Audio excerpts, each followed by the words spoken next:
Jadi kita fikirkan kenapa tentera Mongol boleh datang dengan bilangan mereka yang sedikit. Antara sebabnya kerana kerajaan Mongol ataupun Empire Mongol sendiri melihat bahawa usaha mereka untuk menakluk dan menumpaskan negara-negara Islam pada waktu itu bukan suatu permasalahan yang besarlah, mudah sangat untuk nak menumbang, menewaskan dan menakluk negara-negara umat Islam pada waktu itu. Dari sudut sejarah kita melihat sejak kota Baghdad jatuh ke tangan tentera Mongol, maka daripada tarikh tersebut sehinggalah kepada berlakunya perang Ain Jalut ini hanya mengambil masa lebih kurang 2 tahun sahaja. Tak berapa 2 tahun. Sebab itu menggambarkan keyakinan tentera Mongol sendiri di bawah kepimpinan Hulagu Khan yang melihat bahawa tidak ada masalah bagi mereka untuk menumbang dan menewaskan negara-negara Islam. Jadi kalau mungkin kita boleh lihat dari sudut sejarah sikitlah tentera Mongol ini. Jadi tentera Mongol dia sebenarnya Mongol ataupun asalnya daripada Tatar antara sebuah kabilah puak daripada penempatan Mongol, tetapi oleh kerana Tatar itu berjaya menguasai yang lain, maka Tatarlah menjadi pengembang kepada Empire Mongol selepas daripada itu. Individu yang pertama yang tersohor yang disebut-sebut sebagai yang mencetuskan suara ataupun gerakan Tatar Mongol ini adalah Temujin nama seorang itu.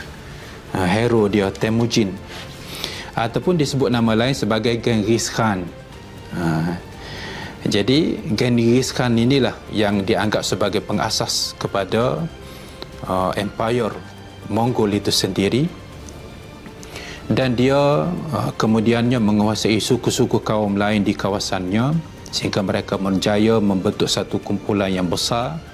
Disebut dalam sejarah kumpulan mereka, bangsa mereka ini satu bangsa yang kasar, yang bengis, yang tidak menepati perjanjian biasanya, dan matlamat mereka ialah untuk menubuhkan Mongol Raya, untuk menubuhkan sebuah empire Mongol yang besar yang menguasai dunia. Jadi Genghis Khan dia ada anak cucu dia Ukitai antaranya dan juga Kyuk, dan akhirnya antara pemimpin ataupun panglima Mongol yang tersohor adalah Hulagu Khan lah. Dan dia adalah merupakan cucu kepada Genghis Khan itu sendiri. Dan melalui kepimpinan Hulagu Khan, mereka itu sampai ke Empire Islam pada waktu itu yang dipimpin oleh kerajaan Abbasiyah. Di peringkat awal bermulanya gerakan Genghis Khan ini adalah pada tahun 616 Hijrah ataupun 1218 Masihi. Kemudiannya Genghis Khan mengembangkan lagi empire dia mempunyai banyak pembantu pendukung daripada keluarganya khususnya sendiri, termasuklah Hulagu Khan.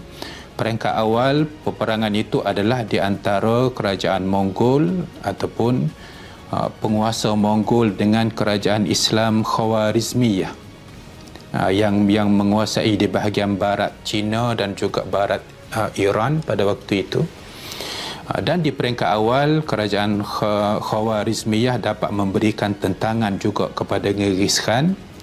Walau bagaimanapun serangan yang berturutan selepas daripada itu akhirnya berjaya menumbangkan kerajaan Khawarizmiyah ini.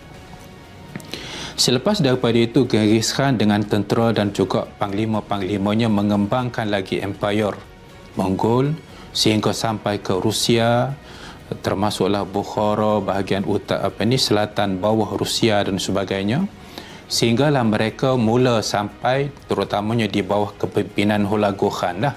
Sebab panglima-panglima lain dia ada hala tuju yang lain. Dan kita nak cerita tentang Baghdad sini.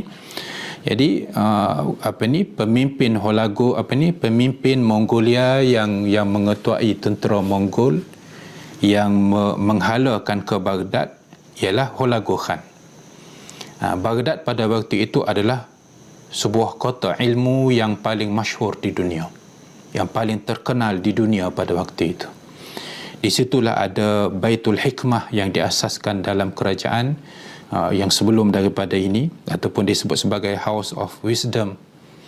Grand Library of Baghdad itu antara merujuk kepada pusat yang mengumpulkan segala kajian-kajian dan penyelidikan sehingga berjaya melahirkan banyak karya-karya dan penyelidikan. Jadi di waktu itu Baghdad mencapai taraf ataupun prestasinya yang sangat baik, sehinggalah datangnya Hulagu Khan dan dia menawarkan penyerahan, maksudnya Khalifah Abbasiyah pada waktu itu adalah Musta'sim.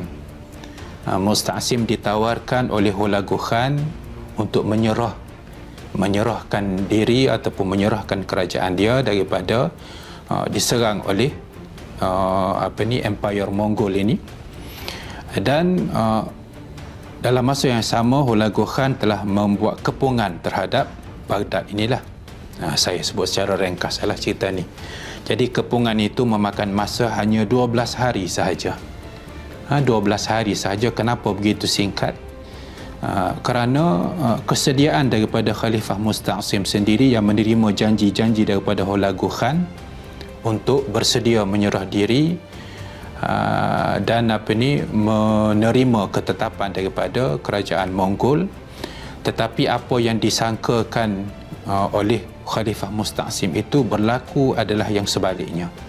Bahkan beliau sendiri, Khalifah sendiri, dibunuh oleh Hulagu Khan dan berlaku jenayah yang sangat dahsyat di kota Baghdad itu sendiri. Dalam cerita-cerita tentang kejatuhan Baghdad ini, iaitu pada tahun 1258.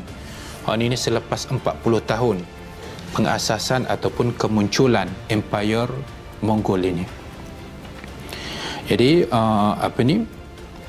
apabila Hulagu Khan dan tenteranya memasuki Baghdad, dikatakan tentera ataupun diceritakan dalam sejarahnya, Hulagu Khan pada waktu itu memimpin askarnya yang seramai 150,000 tentera.